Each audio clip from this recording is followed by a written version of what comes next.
Ça aide pas du tout.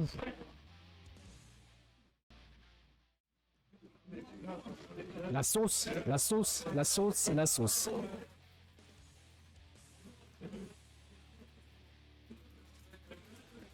Ah, le festival des petits potes passe au 2D. Let's go, au loser quarter, c'est parti. Alors, Jaco c'est spécial, j'ai envie de dire comment il serve. Elle a une petite jauge qui est la jauge des petits potes, moi je les appelle comme ça, qui permettent d'invoquer des petits minions auxquels elle peut les commander. Elle peut faire de l'attaque, elle peut faire de la défense, elle peut les désinvoquer ou même les faire exploser. Et du coup justement son game plan sera basé sur des petits placements des petits potes et surtout essayer d'aller choper des petits dégâts à droite et à gauche. Et malheureusement, Jaco n'est pas forcément considérée comme fort parce que déjà elle prend extrêmement cher parce que dans un jeu auquel les dégâts sont quand même très conséquents, bah malheureusement Jaco ne déroge pas à la règle sur les dégâts et du coup, évidemment, super, la reversal c'est de la merde parce que tu peux sauter et c'est déjà la mort. Oui, il a peut-être des 50-50 mix-screen, mais faut la choper. Il faut choper. C'est ça le souci. Il faut choper, malheureusement, face à Giovanna.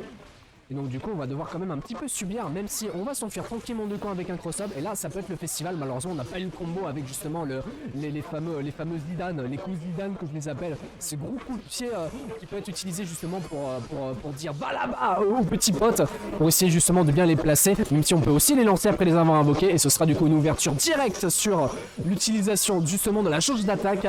Boah, les bons dégâts, ça fait plaisir quand même, hein, parce qu'on sait que Jaco des fois avec sa super ça fait pas beaucoup de dégâts à cause du scaling, et du coup on va directement placer les petits potes avec des activations du niveau d'attaque et on réussira à les choper derrière et surtout le beurre de son adversaire. Il va falloir essayer de concrétiser au maximum et ce sera la shot qui sera directement counter hit avec le 2D.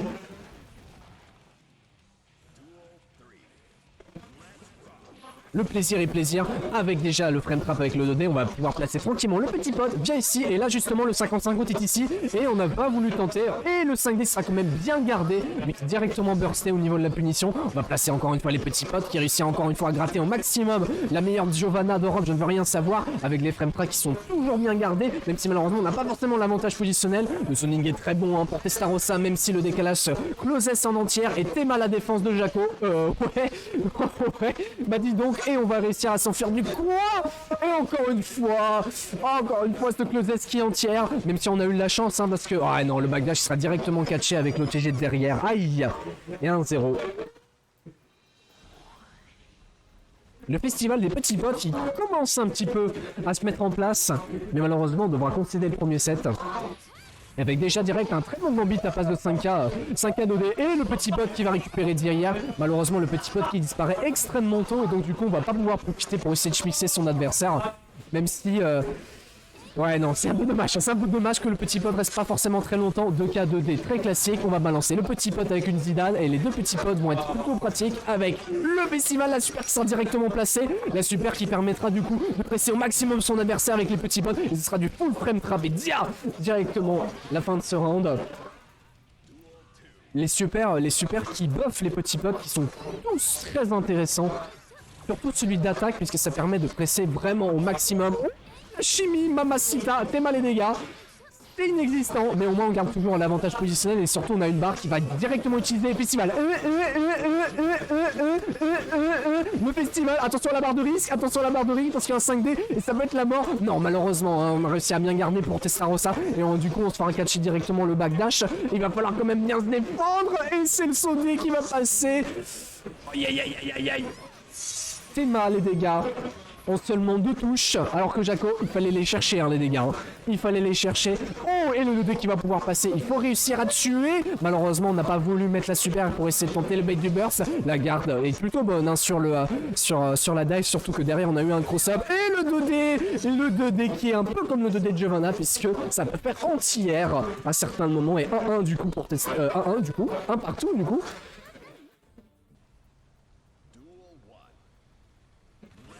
Et Testarossa qui nous propose du très bon gameplay avec Jaco et directement un Gold Burst. On va placer 2 petits potes avec quelques petites grattes par-ci par-là. Et le Sonic pour l'instant il est excellent pour Testa, même si 2K.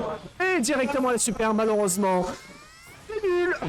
C'est tellement nul, mais ça va, on réussit à choper 2K 2D, pas forcément utiliser la barre pour YRC, le 2K malheureusement qui ne touchera pas, mais voilà, on réussit à choper un counter, on va placer 2 petits potes, et on est parti pour les embrouilles, et directement, on va mettre des gros dégâts, attention au skilling de la super à cause du petit pote, mais les dégâts sont quand même conséquents, et surtout le bonus positif va être bien, parce qu'il va bientôt choper 50% de barre, avec pour l'instant un simple frame trap, let's go, zia, et malheureusement ça tue pas, parce que évidemment c'est nul, attention le YRC, on décidera pas du coup de commit en défense pour Testarossa, donc on va juste placer le petit pote après le RC, et voilà, juste 5D pour pouvoir tuer. Le 5D qui touchait en même temps le petit pote qui pouvait justement garder un petit peu le pressing, et encore une fois c'est très bon gambit à base de 5K pour justement se faire quand même un minimum respecter, et là le Zonic est placé avec déjà 2 petits potes placés, un troisième qui sera directement invoqué, mais malheureusement dès que Jaco se fait toucher tous les petits potes disparaissent, et donc du coup c'est l'enfer. Première choc du coup pour Arefu avec directement le closest et avec la super. Aïe. Des bons dégâts quand même juste derrière, et surtout le kill gratos avec le stage jump. Même si le backdash est quand même bien vu, on va placer les 2 petits potes tout à fait classiques, et pour l'instant ouais, les 2 petits potes qui sont directement tués, même si on réussit à choper un petit JS cross stop en counter. Attention au décalage du coup de Testa, on a quand même des normaux assez intéressants pour Jaco, et surtout on a 2 barres de super, même si voilà on va devoir subir, et la choc qui était très bien vue pour tuer du coup son adversaire. Égalité parfaite entre les deux. En plus de ça, on a les bursts des 2 côtés, et directement utilisé pour Testa pour aller choper du coup un petit gold de burst pour essayer de buffer un petit peu ses petits potes, même si le burst défensif sera directement utilisé. Théma, ce 2D, quel enfer, pas de beaucoup de dégâts heureusement, même si ça fait quand même pas du tout plaisir de prendre un petit 2D counter hit, et là c'est parti pour le pressing. Hey, le petit bot qui va continuer, le petit bot qui continue encore, la barre de risque qui augmente au fil du temps, la faultless qui est absolument pas utilisée, et le 5D justement qui va pouvoir casser avec le fatal counter. Malheureusement il n'y aura pas de suite, mais les dégâts, le 2H qui casse le mur, pressing infini de Jaco, c'est quand même une belle force. C'est quand même une belle force quand même du perso. Le pressing dans le coin, même si malheureusement le shield damage, on est obligé quand même d'utiliser une barre pour avoir un shield damage à la God Lewis, qui lui n'en a pas forcément besoin. Beaucoup de trucs pour pas forcément grand chose, c'est un petit peu le résumé de Jaco, même si Testarossa là il montre un très beau jeu.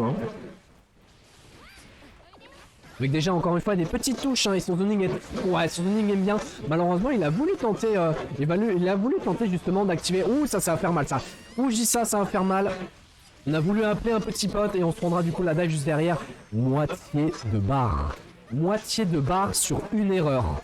Voilà l'enfer de Jaco. Oh, juste derrière. Ça te passe ça ou pas?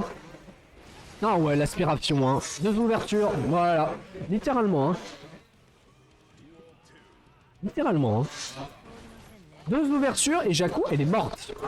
Elle est morte. Pour l'instant, c'est des simples frame traps avec tout simplement 2K 2D. Elle a le droit de faire un 2K 2D into coup de Zidane, contrairement au match-up sol auquel elle n'a absolument pas le droit, parce que tu peux tellement fusil dragon dedans, mais ça va, quand on n'a pas de reversal, let's go. 2D counter hit pour Arefu qui là cette fois-ci réussit à choper un maximum de dégâts. On garde la barre qui sera directement utilisée. Oh la vache. Aïe. Oh c'est beau ça. Viens ici le ref. Blah.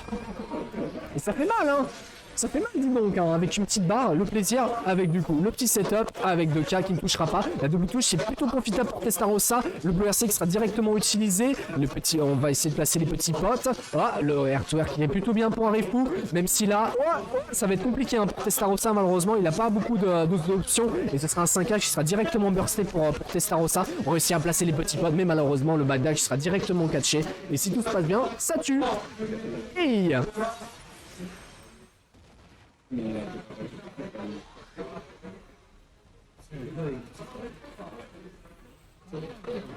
Et 2-2 du coup, match extrêmement serré, dis donc.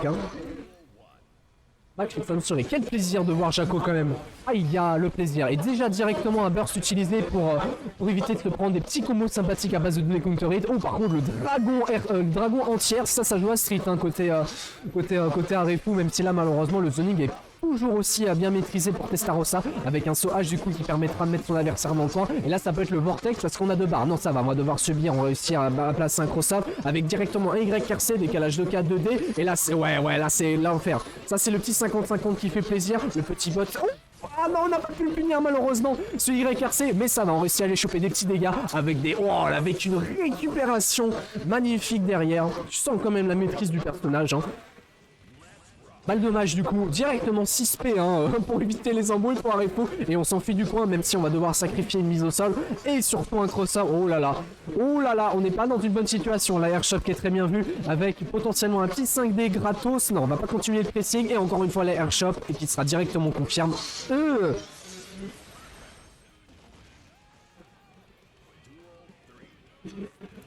Et là, c'est la balle de match pour les deux joueurs. Est-ce qu'on aura une Jaco ou une Giovanna? C'est parti. Première mise au sol du coup pour Arepo qui chope direct du coup un petit décalage de S. On a encore en plus de ça un petit burst hein, pour Arepo justement. Donc s'il se fait presser, ça peut être une petite option défensive. Même si là, on vient juste de... Oh non, le burst justement qui a été directement utilisé. Et du coup, la version de la tendance peut être présente du coup pour Tessarossa. On va placer les petits potes qui continuent encore à gratter son adversaire. Le petit coup de Zidane pour aller choper des petits dégâts. Toujours aussi sympathique. On va continuer le pressing. Non, on va juste garder un petit peu le coin. La dive qui sera du coup directement esquivé. Malheureusement, on devra utiliser le beurre pour Tessarossa sur le décalage fin S. Le zoning du coup est placé avec pour l'instant des petits potes, avec un 2D directement récupéré. Le petit pote qui sera encore une fois placé. On se met à une bonne distance avec un 2D qui sera cette fois-ci gardé. Décalage de cas, pas forcément de suite, mais ils ont réussi à choper un pressing du coup hein, pour Giovanna. Mais le son est toujours bien vu et le dragon qui va pouvoir passer. Il faut qu'il réussisse à mettre des bons dégâts et surtout assez bon pour s'aimer dessus et... Wow.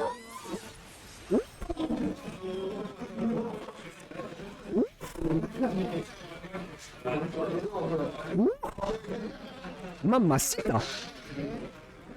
Quel match. Quel match. Ah vraiment j'applaudis. Du niveau. Oh là là mais c'est ce niveau. Ah ouais moi clairement je me suis régalé.